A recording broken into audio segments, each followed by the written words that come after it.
Good morning, everyone. So today I'm gonna test something out. Sorry for the late video again. I was actually doing research and I was actually busy with work, unfortunately. So I was actually looking at how much it costs to fix everything by myself, and the sensors alone is basically 150. From the previous video, there's 4 codes, so 150 times 4, that's basically 600 bucks, right? I was like, god damn it. Okay, so I looked on YouTube and I was just like, dude, how do I remove the sensors? And I came across an interesting video because the video shows that you can fix the lights by fixing the wire. And I was like, wait, what? So I did research and I went on Club Lexus as well. Sometimes those lights pop up because you're always turning and the wire gets stretched or damaged. So in a scenario, let's say one of the wires are stretched, I could just look for that one area and I could just splice it, cut the wires, or I could cut the wires, splice it, I think that's what it is, and then solder it. I was like, dude, it only makes sense, right? That's if the sensor is not broken, so we're gonna go ahead and do that. I think this is literally gonna be like a 4-part series. In order for me to test that, I got a digital meter multi-tester. So we're gonna go ahead and lift the car up. I'll probably show you one side because obviously it's gonna be the same for every side. And yeah, hopefully this will save us more money rather than spending $600 for 4 sensors. So go ahead and do that. Oh yeah, if you guys are new to the channel, please like, comment, subscribe. Obviously I'm gonna fix this baby up, and I'm also gonna fix that car up, so I'm excited. I got parts for the Honda. I'm slowly going to fix the Honda right after I fix this problem. So let's go ahead and jack the car up.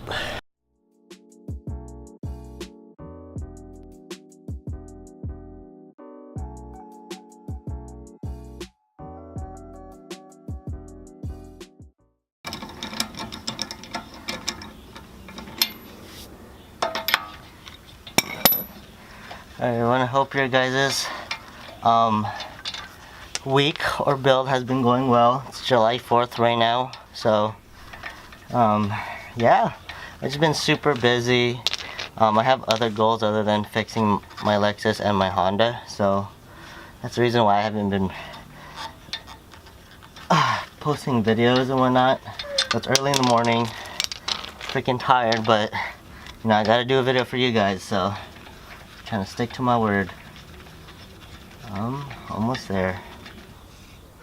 Oh, so just a little quick update. I don't know if you guys could see, but tires have been looking pretty good. Yeah, there's literally like no wear. I'm freaking happy about that. So that's good. Now, big problem. Upon doing a lot of research, I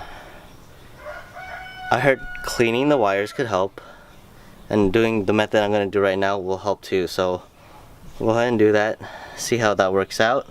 If you guys don't know how the sensor looks like, because I was having trouble too, watch a couple of videos.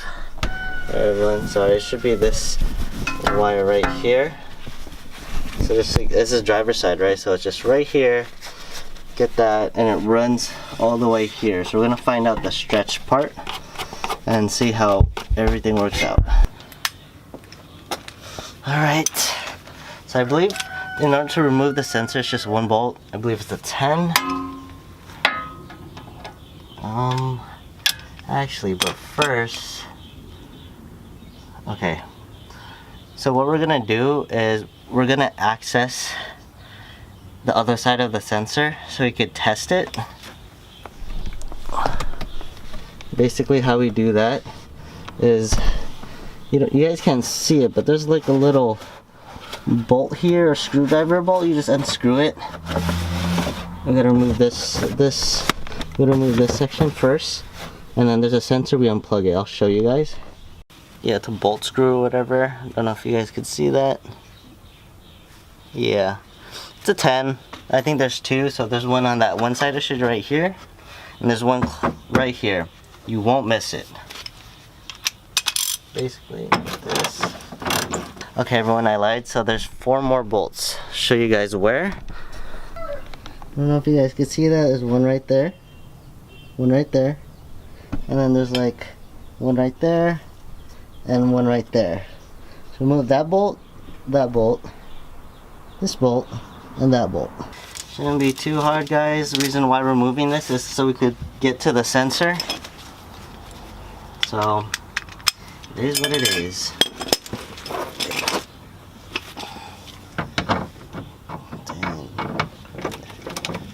Alright, everyone, this is hard, but there's one right there. So after you remove the 4 bolts, right, it's like this.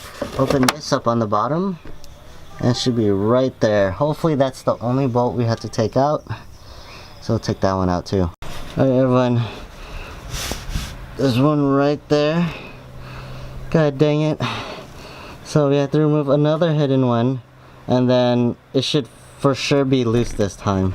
Alright, everyone, so we finally got the stupid bolts out. 1, 2, 3, 4, 5, 6, 7. There's 8 in total.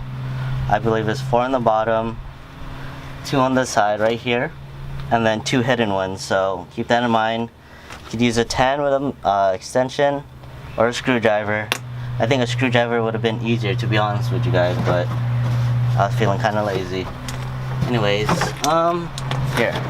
here it is. All right, everyone, that's where the sensor is connected to. Right, so I'll unclip it and then we'll test it. Alright, everyone, so I finally got it freaking out. Use pliers, they'll be your best friend. There's also a clip. I don't know if you guys could see it, like right here. Make sure you don't destroy that or break it, because you want to use it so everything is placed correctly.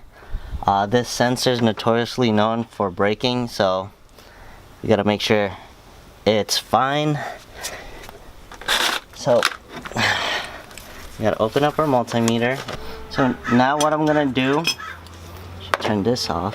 So what I'm gonna do is actually take the cable off and inspect it, and maybe probably clean it to see if it's just a dirty wire and the connections aren't connecting because of like debris. So from the previous or earlier, I showed you guys the sensor that is connected to basically the rotor. So we got to remove that. It's just a 10. So let's go ahead and do that.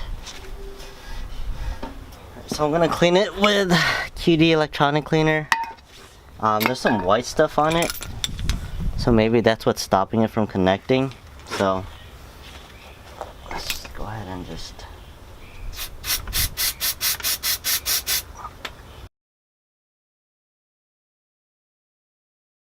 alright, everyone, so I found out that I was freaking measuring everything wrong. You get your multimeter and you want to go to I think 20k should be suffice ohms resistance, and this is what you should be reading, right? So I went and bought a new sensor, 180 bucks, and I tested it, right? So black and then got red. Where's it? Yeah, what the hell? Oh, wrong side.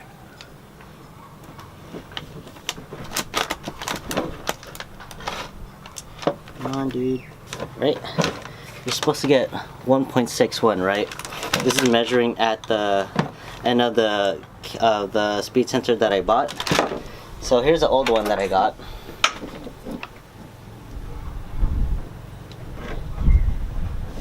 Black and red stays at 1. I think something's cut. So now measure this.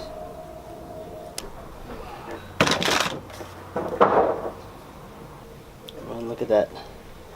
I have continuity in the old one, meaning that earlier this cable right here, the one that I cut and I actually spliced the ground, this is the reason why I'm getting that error code. Okay, I'll just put you guys right there. Anyways, I tested everything right. So 20 ohms. I put the black on black, red on red, right? Let me sorry. And the reading, I don't know if you guys could see that, it's 1, right? So that means there's an open circuit, it's not a closed circuit. So now what I then did, right, was, okay, what if it's the sensor? So I cut open the ground part of my wheel speed sensor. This is the front driver's side, right? So I got the blacks. I don't know if I could do it again, but I'll do my best. Blacks. I spliced up the ground a little bit just so I could get a reading, see if like my sensor was messed up. I don't know if you guys could read that. Right there, it says 1.78. So basically what that means is that the sensor is still good. There's a break in the wire. When I opened this up, this was actually black. And the sensor right here, this part right here where the wires are showing, this white wire, the power I believe, was cut. So what that means is that for anyone that has this problem, check your wires. Usually the wires tend to break where the sensor is close to.